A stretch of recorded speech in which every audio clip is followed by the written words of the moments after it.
কাশ পুরো বছর আমি রাজত্ব করতে পারতাম। এই অনেক স্বপ্ন দেখেছি, এবার যা তো দেখি।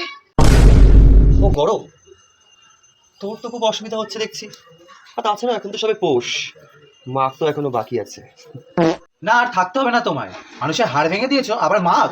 একদম চুপ। আমি তোর মতন এরকম ভিজে চিপচিপে নই।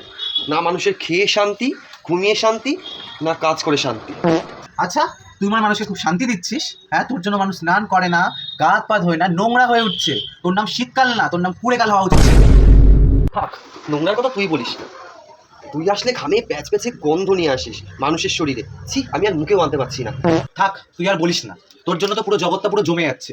পশু পাখিগুলোর ভাবতে পেরেছিস কি অবস্থা হচ্ছে? তারা প্রত্যেক নিয়ত, তারা প্রতিদিন তারা প্রাণ হারাচ্ছে। কেউ না কেউ মরছে, না কুকুরের বাচ্চা, নয় পাখি, না কিছু তারা মারা যাচ্ছে তোর এই ঠান্ডার কারণে। আর বয়স্ক মানুষ তারাও তো রেহাই পাচ্ছে না, তারা এই ঠান্ডায় মারা যাচ্ছে, ঠান্ডায়। থাক, তোর সাথে আমার এসব কথা বলে আর লাভ নেই। তুই যখন আসিস কারি কারি রোগ নিয়ে আসিস, বাচ্চা থেকে বয়স্ক সকলকেই খাচ্ছিস। কখনো সানস্ট্রোক, কখনো ব্রেন স্ট্রোক, কখনো চর্মরোগ, কখনো হার্ট ফেল, এসব ঘরেই যাচ্ছিস। তোর নাম তো গরমকাল হওয়ার থেকে বেশি রোগের কাল হওয়া উচিত ছিল। ছি, এত তাড়া কিসের বন্ধুগণ?